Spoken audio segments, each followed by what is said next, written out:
स्वागत है आप सभी का Sandeep sir ITI YouTube channel में। तो दोस्तों यह वीडियो आपके लिए काफ़ी इम्पोर्टेंट होने वाली है। अगर आप दोस्तों MP लाइनमैन की तैयारी कर रहे हैं तो यह वीडियो आपके लिए बहुत ही दोस्तों इम्पोर्टेंट है, क्योंकि आपको इस वीडियो में दोस्तों प्रीवियस ईयर क्वेश्चन लेकर आया हूँ दोस्तों, जो MP लाइनमैन और अदर एग्जाम में दोस्तों पूछे गए हैं। ये आप देख सकते हैं, ये भी MP लाइनमैन में पूछा गया ये भी, और ये सभी दोस्तों ऐसे क्वेश्चन हैं जो प्रीवियस ईयर क्वेश्चन है और आपके एग्जाम की दृष्टि से बहुत ही महत्वपूर्ण क्वेश्चन है। तो इस वीडियो में कंप्लीट जरूर बने रहिएगा। अगर चैनल में न्यू है तो चैनल को सब्सक्राइब कर दीजिए और वीडियो को लाइक कर दीजिए, अपने दोस्तों के साथ शेयर कर दीजिए। तो चलिए दोस्तों वीडियो को स्टार्ट करते हैं। हमने दोस्तों 9 वीडियो अपलोड कर दिए इस चैनल में दोस्तों प्रीवियस ईयर, ठीक है। यह सीरीज दोस्तों 9 वीडियो कंप्लीट हो चुकी है। अगर आप नहीं देखे हैं तो आप जाएंगे MP PGCL लाइन अटेंडेंट के नाम से आपको प्लेलिस्ट मिल जाएगी चैनल में, वहां से जाके आप सभी वीडियो देख सकते हैं, ठीक है। सभी वीडियो दोस्तों काफ़ी इम्पोर्टेंट है आपके एग्जाम की दृष्टि से, क्योंकि आपको दोस्तों न्यूमेरिकल क्वेश्चन उसमें सॉल्व कराया गया है, ठीक है। दोस्तों जितने भी प्रीवियस ईयर क्वेश्चन है दोस्तों, सभी न्यूमेरिकल क्वेश्चन दोस्तों आपको बहुत ही बेहतरीन तरीके से दोस्तों सॉल्व मिलेगा। और न्यूमेरिकल क्वेश्चन दोस्तों अधिक से अधिक दोस्तों पूछा जाता है एग्जाम में, तो न्यूमेरिकल क्वेश्चन को दोस्तों पकड़ के आपको रखना है। और दोस्तों जितने भी फार्मूले होते हैं, फार्मूला बेस्ड न्यूमेरिकल क्वेश्चन, फार्मूले को आपको रट लेना है, ठीक है। चलिए वीडियो स्टार्ट करते हैं। सबसे पहला क्वेश्चन दोस्तों देखते हैं, पहला क्वेश्चन क्या है इस वीडियो का। चलिए सभी लोग क्या है कि इस वीडियो को लाइक कर दीजिए और अपने दोस्तों के साथ शेयर कर दीजिए, और दोस्तों इस चैनल को जरूर सब्सक्राइब कर लीजिए और सपोर्ट कीजिए, ठीक है। चलिए वीडियो स्टार्ट करते हैं, है ना। पहला क्वेश्चन देखते हैं। पहला क्वेश्चन क्या बोल रहा है, AC के किस मान को एम्पियर मीटर वोल्ट मीटर से मापते हैं। चलिए AC के किस मान को एम्पियर मीटर और वोल्ट मीटर से नापते हैं, ये आपको बताना है। ऑप्शन ए है RMS, ऑप्शन बी है औसत, ऑप्शन सी है उच्चतम, ऑप्शन डी है न्यूनतम। तो दोस्तों AC के दोस्तों एम्पियर मीटर और वोल्ट मीटर को मापते हैं AC के मान, वो होता है हमारा RMS। क्या होता है RMS, ठीक है। RMS इस क्वेश्चन का सही जवाब दोस्तों हो जाएगा। AC के RMS मान को एम्पियर वोल्ट मीटर द्वारा मापते हैं दोस्तों, क्योंकि साइन वेव का RMS का मान दोस्तों कितना होता है, VM बटा दोस्तों होता है √2। क्या होता है VM बटा √, जो हाफ वेव का मान दोस्तों होता है, हाफ वेव का मान दोस्तों कितना होता है, तो हाफ वेव का मान दोस्तों होता है VM बटा 2 होता है, ठीक है। ये हमारा हाफ वेव का मान हो चुका है। चलिए अगला क्वेश्चन देखते हैं। अगला क्वेश्चन क्या पूछा जा रहा है। अगला क्वेश्चन दोस्तों ये है, एक ऐसी विद्युत तरंगाकार के परिणाम और दिशा में पूरी तरह से परिवर्तन को क्या कहते हैं। दोस्तों परिणाम और दिशा तभी दोस्तों पूरी तरह से परिवर्तन, इस तरह से AC का ये साइन वेव बनता है, ठीक है। किसका, AC का। इसमें क्या है, दिशा और परिमाण दोस्तों दोनों क्या होता है, परिवर्तन होता है, ठीक है। तो बोला जा रहा है एक ऐसी विद्युत तरंगाकार के परिणाम और दिशा में पूरी तरह से परिवर्तन को क्या कहा जाता है। इसको क्या कहते हैं। ऑप्शन ए है आवृत्ति, ऑप्शन बी है चक्र, ऑप्शन सी है RMS मान, ऑप्शन डी है शीर्ष मान। तो इसको हम बोलते हैं चक्र। दोस्तों ये पूरा साइकिल कंप्लीट कर रही है, ठीक है। तो ये हमारा हो जाएगा चक्र, यानी ऑप्शन नंबर 20 क्वेश्चन का सही जवाब हो जाएगा चक्र, ठीक है। चक्र इस क्वेश्चन का सही जवाब हो जाएगा। अगला क्वेश्चन मेरे भाई, चलिए अगला क्वेश्चन है, समान प्रतिरोध के माध्यम से प्रवाहित होने वाला उस प्रत्यावर्ती धारा AC का मान क्या होगा जो दिष्ट धारा DC जितनी मात्रा में ही ऊष्मा उत्पन्न करता है। चलिए इसका आपको आंसर बताना है दोस्तों। आप देख लीजिए, very very most important question है, कई एग्जाम में पूछा गया सवाल है। इसका आंसर आप बताने का प्रयास कीजिए। इसका आंसर क्या होगा, ठीक है। इसका आंसर क्या होगा आप सभी लोग बताइए। समान प्रतिरोधक के माध्यम से प्रवाहित होने वाले उस प्रत्यावर्ती धारा, समान क्या है, प्रतिरोधक क्या है दोस्तों, समान है। प्रतिरोधक क्या है, प्रतिरोधक जो है वो समान है दोस्तों।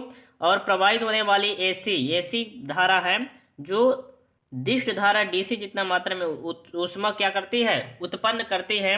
तो इसे हम क्या बोलेंगे। ऑप्शन ए है वर्गमूल औसत का वर्ग मान RMS मान, ऑप्शन बी है प्रतिरोधक मान, ऑप्शन सी है समतुल्य मान, ऑप्शन डी है औसत मान, तो इस क्वेश्चन का दोस्तों सही जवाब हो जाएगा वर्गमूल औसत का मान, वर्गमूल औसत का वर्ग मान, आरएमएस मान। ऑप्शन नंबर ए इस क्वेश्चन का सही जवाब दोस्तों हो जाएगा, क्योंकि समान प्रतिरोधक के माध्यम से दोस्तों जो प्रवाहित होने वाली धारा, प्रत्यावर्ती धारा का मान जो है वो देश धारा के जितनी मात्रा में ऊष्मा उत्पन्न करता है उसका वर्ग दोस्तों, वर्गमूल औसत का वर्ग मान जो है वो आरएमएस मान होता है। क्या होता है? आरएमएस मान।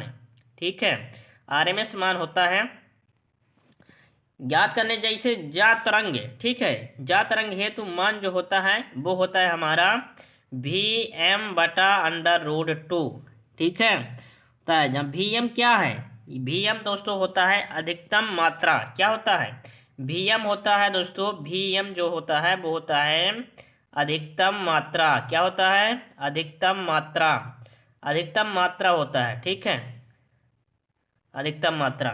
चलिए इसका सही जवाब क्या हो जाएगा? वर्गमूल औसत का वर्ग मान, आरएमएस मान इस क्वेश्चन का सही जवाब होगा। अगला क्वेश्चन दोस्तों क्या है? अगला क्वेश्चन है मेरे भाई, इसका आंसर बताने का प्रयास कीजिए। आवृत्ति के व्युत्क्रम को क्या कहा जाता है? चलिए, आवृत्ति के व्युत्क्रम को बताना है आपको, क्या कहते हैं। ठीक है, तो आवृत्ति के व्युत्क्रम को क्या कहते हैं, इसका आंसर दोस्तों आपको कमेंट करना है। बहुत ही दोस्तों सिंपल क्वेश्चन है। ठीक है, क्या है? बहुत ही दोस्तों सिंपल क्वेश्चन है। आवृत्ति का दोस्तों व्युत्क्रम आपको बताना है। क्या बताना है? आवृत्ति का व्युत्क्रम।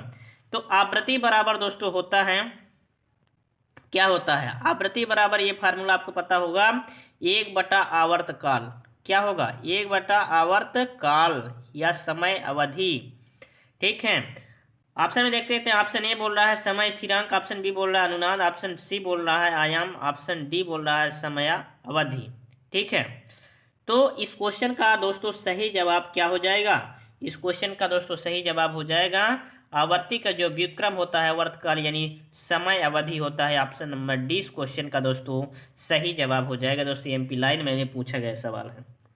ठीक है, तो ये फार्मूला आपको ध्यान में रखना है। अगला क्वेश्चन, अगला क्वेश्चन आपके सामने है, इसका आंसर बताने का प्रयास कीजिए। इसका सही जवाब क्या होगा? एक चक्र में रेडियंस की संख्या क्या होती है? दोस्तों एक चक्र में रेडियन की संख्या आपको बताना है। जैसे एसी का दोस्तों आप बनाएंगे तो इस तरह से, एक चक्र में यहाँ से दोस्तों 90 डिग्री यहाँ हो जाएगा और फिर इधर 90 डिग्री यानी 180 डिग्री। तो पाई बराबर दोस्तों होता है 180। ठीक है, पाई बराबर दोस्तों 180 होगा, तो 2 पाई बराबर कितना होगा? 360 हो जाएगा। कितना होगा? 360। पाई बराबर 180 दोस्तों, तो 2 पाई बराबर कितना होगा? 360। तो इसका सही जवाब क्या हो जाएगा? इसका सही जवाब हो जाएगा, ऑप्शन ए है 360, ऑप्शन बी है 180, ऑप्शन सी है पाई, ऑप्शन डी है 2 पाई।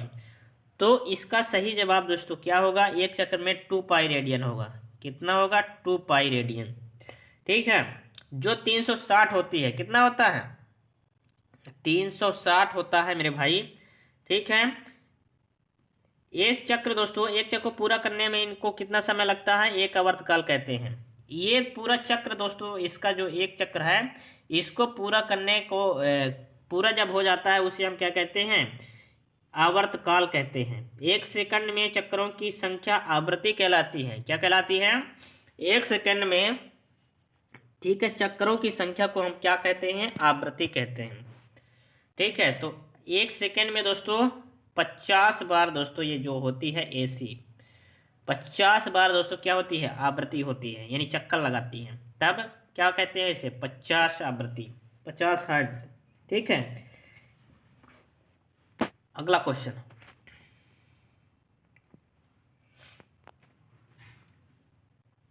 अगला क्वेश्चन है, एक एसी की एक चक्र प्रत्येक मिली सेकेंड में घटित होती है, इसकी बारंबारता होगी। तो मिली की बात किया तो 10⁻³ हो जाएगा। ठीक है, मिली की बात करेगा 10⁻³ हो जाएगा। ठीक है, तो एफ मतलब होता है आवृत्ति, एफ बराबर 1 दोस्तों हो जाएगा टी। ये हमने आपको बताया, आवृत्ति बराबर होता है 1/आवर्तकाल। ठीक है, तो इसमें हमारा दिया गया है एफ बराबर, हमें क्या करना है? क्या करना है? ज्ञात करना है। तो 1 दोस्तों हो जाएगा समय अंतराल कितना दिया गया है? समय मिली सेकेंड, मिली यानी 10⁻³ तो इसको जब ऊपर भेजेंगे तो ये हो जाएगा एफ बराबर दोस्तों 1000 हो जाएगा। कितना हो जाएगा?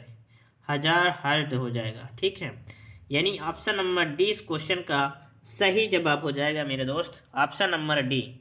उम्मीद करता हूँ दोस्तों ये समझ में आ चुका होगा। मिली सेकेंड बोला गया तो मिली होता है दोस्तों 10⁻³ और आवृत्ति का सूत्र जो होता है वो होता है 1/आवर्तकाल। आवर्तकाल दोस्तों टाइम दिया गया 10⁻³ मिली सेकेंड, टाइम रख दिया तो इसको ऊपर भेज दिया दोस्तों 1000 हर्ट्ज आ चुका है। चलिए ऑप्शन नंबर डी इस क्वेश्चन का सही जवाब हो जाएगा दोस्तों। अगला क्वेश्चन देखते हैं, अगला क्वेश्चन क्या है। अगला क्वेश्चन दोस्तों काफ़ी वेरी मोस्ट इम्पोर्टेंट क्वेश्चन है। चलिए इसका आंसर आप बताने का प्रयास कीजिए। 400 हर्ट्ज की आवृत्ति के लिए समय अवधि है। 400 हर्ट्ज की आवृत्ति के लिए दोस्तों समय अवधि क्या होगी, इसको आपको बताना है कितना समय अवधि होगी। चलिए इसका आंसर देख लेते हैं। इसका आंसर कैसे निकाल पाएंगे आप? तो हमें बताना है दोस्तों समय अवधि। क्या बताना है? समय अवधि। ठीक है, तो इसको आप कैसे निकालेंगे? समय अवधि बराबर दोस्तों होता है, अभी हमने आवृत्ति का सूत्र बताया 1/T। तो जैसे आप इसको दोस्तों इधर भेजेंगे तो हमारा जो T बराबर हो जाएगा वो 1/F हो जाएगा। ठीक है, तो हमारा जो समय अवधि का फार्मूला होगा वो होगा 1/F यानी 1/आवृत्ति। चलिए आवृत्ति हमारी दी गई है, कितनी दी गई है? 400 ये हो चुका है। इसको आप जब भाग लगाएंगे दोस्तों तो क्या होगा? इसको आप भाग लगाएंगे तो 0 आएगा, 0.0025। ठीक है, सेकेंड आ जाएगा। ठीक है, 0.0025 सेकेंड रह जाएगा, यानी ऑप्शन नंबर ए इस क्वेश्चन का सही जवाब हो जाएगा। चलिए अगला क्वेश्चन देखते हैं। अगला क्वेश्चन क्या है? अगला क्वेश्चन है VAR निम्न में से किसकी इकाई है? चलिए VAR आपको बताना है किसकी इकाई होती है। तो VAR, ठीक है, VAR किसकी इकाई है ये आपको बताना है। VAR दोस्तों होता है, क्या होता है? Volt ampere reactive. क्या होता है? VAR का फुल फॉर्म है वोल्ट एम्पियर रिएक्टिव। ठीक है, वोल्ट एम्पियर रिएक्टिव। ठीक है, यह रिएक्टिव खपत होती है दोस्तों जो व्यर्थ रहती है और पावर फैक्टर को क्या करती है? बेकार करती है। तो ऑप्शन ए है सक्रिय शक्ति, ऑप्शन बी है प्रतिघाती शक्ति, ऑप्शन सी है सम्मिश्र शक्ति, ऑप्शन डी है आभासी शक्ति। तो इसका सही जवाब क्या हो जाएगा दोस्तों? प्रतिघाती शक्ति। क्या करती है? बेकार करती है यानी घात करती है। तो इसका सही जवाब हो जाएगा प्रतिघाती शक्ति। ऑप्शन नंबर 20 क्वेश्चन का सही जवाब हो जाएगा। अगला क्वेश्चन, अगला क्वेश्चन है एक शुद्ध ओमी प्रतिरोध में वोल्टेज फेज और धारा फेज के मध्य फेज कोण क्या होगा? इसमें आपको बताना है दोस्तों कि वोल्टेज फेज और धारा फेज के मध्य कोण, वोल्टेज फेज और धारा फेज के मध्य कोण कितना होगा? ऑप्शन ए है 0 डिग्री, ऑप्शन बी है 30 डिग्री, ऑप्शन सी है 45 डिग्री, ऑप्शन डी है 60 डिग्री। तो दोस्तों एक शुद्ध ओमी प्रतिरोध में वोल्टेज फेज और धारा फेज के मध्य कोण जो होता है वो होता है मेरे भाई 0 डिग्री। कितना होता है? 0 डिग्री, यानी ऑप्शन नंबर ए इस क्वेश्चन का सही जवाब हो जाएगा, ऑप्शन नंबर ए। अगला क्वेश्चन है, अगला क्वेश्चन है मेरे भाई, इसका आंसर बताने का प्रयास कीजिए। एक ऐसी परिपथ में परिपथ के प्रेरकीय प्रतिघात में विकसित शक्ति को क्या कहा जाता है? चलिए एमपी लाइनमैन में पूछा गया सवाल है दोस्तों, एक ऐसी परिपथ के प्रेरकीय प्रतिघात में विकसित शक्ति को क्या कहते हैं? ऑप्शन ए है प्रत्यक्ष शक्ति, ऑप्शन बी है सक्रिय शक्ति, ऑप्शन सी है अभिक्रियाशील शक्ति, ऑप्शन डी है वास्तविक शक्ति। तो इसका सही जवाब क्या हो जाएगा मेरे भाई? इसका सही जवाब दोस्तों हो जाएगा एक ऐसी परिपथ में प्रेरकीय प्रतिघात में विकसित शक्ति को, प्रतिघात में विकसित है ना, तो इसको हम बोलेंगे अभिक्रियाशील शक्ति। क्या बोलेंगे? अभिक्रियाशील शक्ति, यानी ऑप्शन नंबर सी इस क्वेश्चन का दोस्तों सही जवाब हो जाएगा। एक प्रत्यावर्ती धारा यानी ऐसी परिपथ में दोस्तों जो होता है परिपथ के प्रेरकीय प्रतिघात में विकसित शक्ति को हम क्या बोलते हैं? अभिक्रियाशील शक्ति कहा जाता है। ठीक है, क्योंकि प्रत्यावर्ती धारा का मान दोस्तों परिपथ अर्थात पल पल बदलता रहता है। ये आप देखेंगे तो ये पल पल बदलता रहता है। ठीक है, इस तरह से दोस्तों पल पल क्या होता है? बदलता रहता है इस तरह से। ठीक है, वही जो दिष्ट धारा का मान दोस्तों क्या होता है, स्थिर रहता है। आप जैसे एसी का देखेंगे तो ये क्या है, पल पल बदलता रहेगा, लेकिन दिष्ट यानी डीसी का आप देखेंगे तो ये क्या रहता है, डायरेक्ट रहता है। तो इसका हमारा आंसर क्या हो जाएगा, अभिक्रियाशील शक्ति। क्या होगा, अभिक्रियाशील शक्ति इस क्वेश्चन का सही जवाब हो जाएगा। अगला क्वेश्चन है मेरे भाई, किलोवाट एम्पियर में व्यक्त की जाने वाली शक्ति खाली स्थान होती है। तो किलो वोल्ट एम्पियर में दोस्तों व्यक्त करने वाली शक्ति को हम क्या कहते हैं। चलिए इसका आंसर आपको बताना है। हाँ, तो ऑप्शन ए है प्रतिघाती शक्ति, ऑप्शन बी है पृथक शक्ति, ऑप्शन सी है सच्ची शक्ति, ऑप्शन डी है वास्तविक शक्ति। तो चलिए, तो इसका सही जवाब दोस्तों हो जाएगा ऑप्शन नंबर बी। क्या होगा, ऑप्शन नंबर बी, यानी दोस्तों प्रत्यक्ष शक्ति इस क्वेश्चन का सही जवाब हो जाएगा। ठीक है, प्रत्यक्ष शक्ति, वास्तविक शक्ति, ठीक है, प्रतिघाती शक्ति, आभासी शक्ति। वास्तविक शक्ति हमारी होगी दोस्तों, वास्तविक शक्ति को हम कहते हैं किलोवाट। किससे, किलोवाट से। ठीक है, और दोस्तों आभासी शक्ति, वास्तविक शक्ति, प्रतिघाती शक्ति। प्रतिघाती शक्ति हमारी जो होगी दोस्तों, वो होगी दोस्तों, प्रतिघाती शक्ति होगी kilo volt ampere reactive, kilo volt ampere reactive. ठीक है, ये होगा। ठीक है, इस तरह से दोस्तों अगला क्वेश्चन अब देखते हैं। अगला क्वेश्चन क्या है, अगला क्वेश्चन है शक्ति गुणांक का अधिमान्य और परिपूर्ण मान क्या है। शक्ति गुणांक का अधिमान्य और परिपूर्ण मान क्या है। शक्ति गुणांक का दोस्तों आपको बताना है अधिमान्य और परिपूर्ण मान क्या होता है। चलिए, एक शक्ति गुणांक का अभिमान और परिपूर्ण मान आपको बताना है। तो इसका मान दोस्तों होता है 1 के करीब होता है। किसके, 1 के करीब, यानी ऑप्शन नंबर सी इस क्वेश्चन का सही जवाब हो जाएगा। शक्ति गुणांक का अधिकतम और परिपूर्ण मान 1 करीब होता है। ठीक है, शक्ति गुणांक को वास्तविक के तुल्य का अनुपात दर्शाते हैं, जिसका प्रसार दोस्तों क्या होता है, 0 से 1 होता है। प्रतिक्रिया के रूप में दोस्तों cos फाई से इसको हम दर्शाते हैं। किससे, cos फाई से, cos फाई। ठीक है, cos फाई से इसको हम दर्शाते हैं। cos फाई बराबर होता है R/Z। क्या होता है, R/Z। R मतलब होता है वास्तविक शक्ति, और Z बराबर होता है क्या, आभासी शक्ति। क्या होता है, Z बराबर दोस्तों आभासी शक्ति, यानी वास्तविक शक्ति और बटा आभासी शक्ति। क्या होगा, आभासी शक्ति। ठीक है, तो ऑप्शन नंबर सी इस क्वेश्चन का सही जवाब हो जाएगा, 1 के करीब। चलिए अगला क्वेश्चन, अगला क्वेश्चन है यदि सर्किट का प्रतिरोध और प्रतिबाधा 10 ओम प्रत्येक है तो इसकी शक्ति कारक क्या है।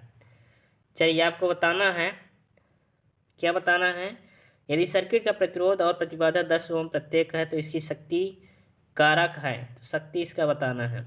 ठीक है, तो पावर फैक्टर हमारा क्या होता है, पावर फैक्टर दोस्तों होता है, पावर फैक्टर बराबर होता है प्रतिरोध। क्या होता है, प्रतिरोध बटा दोस्तों होता है प्रतिरोध बटा प्रतिबाधा। क्या होता है, प्रतिबाधा। ठीक है, तो हमारा जो प्रतिरोध दिया गया है, प्रतिरोध यानी R कितना दिया गया है, 10 ओम दिया गया है। ठीक है, और प्रतिबाधा भी 10 ओम दिया गया है। प्रतिरोध और प्रतिबाधा दोनों कितना दिया गया है, 10 ओम।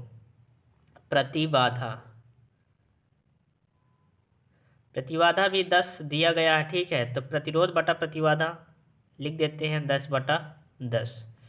ठीक है, इसको जब आप हल करेंगे तो क्या आएगा, 1 आएगा, यानी 1 यूनिट आ जाएगा। 1 इस क्वेश्चन का सही जवाब हो जाएगा। तो इस क्वेश्चन का सही जवाब क्या हो जाएगा, 1 यूनिटी, यानी ऑप्शन नंबर डी। क्या होगा, ऑप्शन नंबर डी इस क्वेश्चन का सही जवाब हो जाएगा। अगला क्वेश्चन, प्रतिरोध और प्रतिबाधा का अनुपात है। दोस्तों अभी आपको बताया प्रतिरोध और प्रतिबाधा का जो अनुपात होता है वो क्या होता है, वो होता है पावर फैक्टर। अभी मैंने आपको बताया cos फाई बराबर क्या होता है, R/Z, यानी R क्या है, प्रतिरोध है। क्या है, प्रतिरोध। और बटा क्या है, जेड क्या है, प्रतिबाधा, प्रतिबाधा,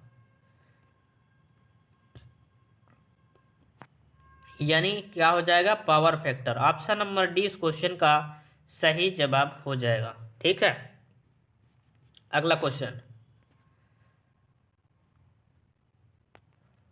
अगला क्वेश्चन, एक पूर्णतया प्रतिरोधी परिपथ का शक्ति गुणांक है। चलिए, एक दोस्तों पूर्णतया प्रतिरोधी परिपथ का शक्ति गुणांक क्या होता है? तो एक पूर्णतः प्रतिरोधी परिपथ का जो शक्ति गुणांक होता है दोस्तों, वो होता है एकक। क्या होता है, एकक। यानी ऑप्शन नंबर 20 क्वेश्चन का सही जवाब हो जाएगा। एक पूर्णतः प्रतिरोधी का परिपथ शक्ति गुणांक एकक होता है, क्योंकि क्या होता है, इंडक्टर से युक्ति परिपथ में पावर फैक्टर का मान इकाई से क्या होता है, कम होता है। पावर फैक्टर का मान क्या होता है, पावर फैक्टर को हम बोलते हैं cos 5। इसका जो है मान वो क्या होता है, इकाई से कम होता है, इसलिए इसका मान क्या होगा, एकक होगा। अगला क्वेश्चन। अगला क्वेश्चन है, विद्युत धारा में वास्तविक शक्ति और आभासी शक्ति के अनुपात को क्या कहते हैं? वास्तविक शक्ति और आभासी शक्ति के अनुपात को क्या कहते हैं? चलिए, इसको आपको बताना है। तो दोस्तों, यह क्वेश्चन जो very very most important question है, कई एग्जाम में पूछा गया सवाल है। इसका आंसर आप बताइए। ऑप्शन ए है आवृत्ति यानी फ्रीक्वेंसी, ऑप्शन बी आवृत्ति घटक यानी फॉर्म फैक्टर, ऑप्शन सी है शीर्ष घटक यानी पीक फैक्टर, ऑप्शन डी है शक्ति घटक यानी पावर फैक्टर। तो इस क्वेश्चन का दोस्तों सही जवाब हो जाएगा शक्ति घटक यानी पावर फैक्टर। क्या होगा, power factor. Power factor, power factor को दोस्तों हम क्या बोलते हैं, पावर फैक्टर। ठीक है, पावर फैक्टर बराबर होता है दोस्तों वास्तविक शक्ति बटा आभासी शक्ति। क्या होगा, वास्तविक शक्ति दोस्तों, वास्तविक शक्ति बटा क्या होगा, आभासी शक्ति, आभासी। ठीक है, चलिए, इसका सही जवाब क्या हो जाएगा, option number D, power factor. अगला क्वेश्चन। तो दोस्तों, यही लास्ट क्वेश्चन था इस वीडियो का। वीडियो कैसी लगी आपको जरूर कमेंट करना है दोस्तों, और लगातार आपके लिए ये सीरीज चलती जा रही है। तो आप डेली दोस्तों इस सीरीज को दोस्तों फॉलो कीजिए। आप 100% दोस्तों स्कोर करेंगे अपने दोस्तों MPPGSL लाइन अटेंडेंस की दोस्तों एग्जाम में।